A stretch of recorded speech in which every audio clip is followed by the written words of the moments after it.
I grew up in an immigrant community in southwest London, and the thing that all the families there had in common, and it was a tight knit community, lots of Spaniards, Italians, Maltese people, West Indians. It was a wonderful time and a wonderful place to grow up in, and more often than not, it was only the kids who spoke English. The thing that most of those families, my own included, had in common was that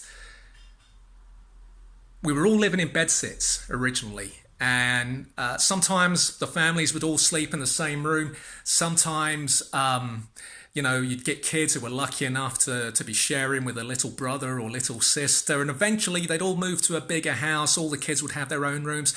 That never happened with us. We, when I was 4, moved from one bedsit to another, and we're all sleeping in the same room until I was 17.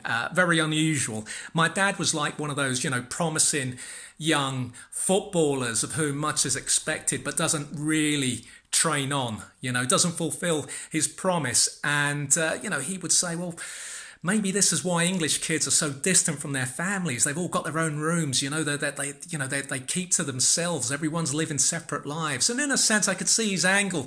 I'd call round for English friends. I'd ring the bell. The mum or dad would come down and they would say, well, I don't know if they're in. Actually, let me have a look. And I'm thinking, how do you not know if your son is in? How strange is this? So I'd wait outside and wait for their parent to come back and tell me if my friend was in. Then I'd step inside if they were in, and I'd go home to our bedsit. And I was envious of this. I was envious of the fact that my friends had parents who didn't really know if they were in or not. So my friends would call round for me. And, we lived in it was like a really crap TARDIS. It was small on the outside, but even smaller on the inside. And, friends would call around and I'd say to my mum, just tell them I'm not in. Or just pretend you don't know if I'm in or not. And so my mum would play along and my friends would be out there thinking, well, what's going on? We know it's a bedsit. How can you not know if your son is in? So it was unusual. I don't think as I was growing up that I ever thought too much about it. It's only much later that I did. I just got on with it until I was 13, 14, and suddenly sleeping became a problem. I'd been known for being a good sleeper up until that point, and ever since then I've been something of an insomniac.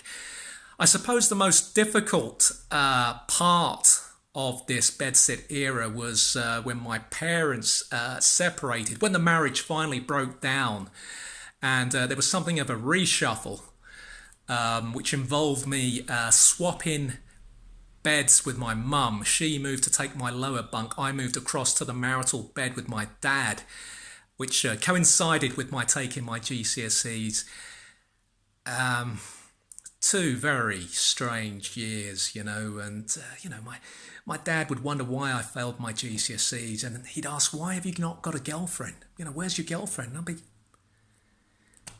I'm in bed with you every night. What do you expect me to be able to do here?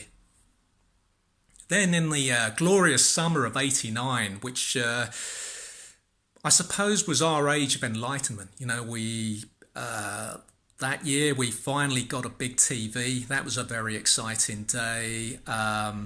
I got my own Z bed, which would be my bed for the next 11 years. My dad countered that because I don't know whether he held a grudge against me for deciding that I would sleep in the front room or not, because he countered with a 12-foot cloak rail, which was really strange. He was obsessed with space, with storage, because we didn't have much space.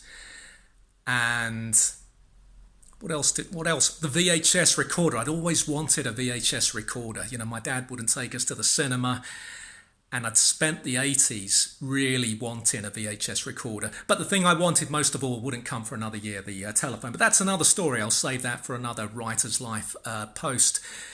So the Z-bed came in September '89. I would spend the next 10 and a half years, actually longer, 11 years, putting that together every night.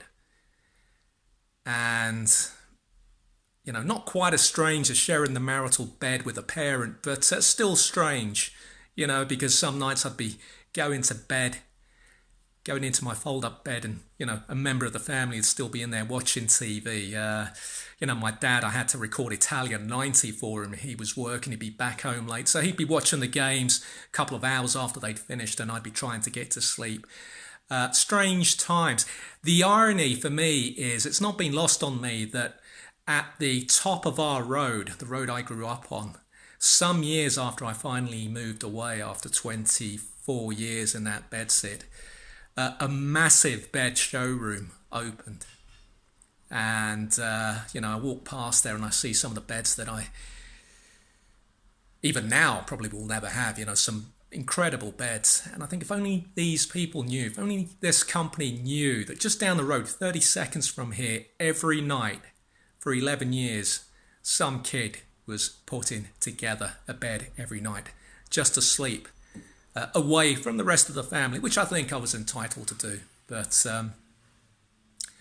I think beds are probably the reason why I was such a late developer when it came to everything, really. It's not a normal way to grow up, I think.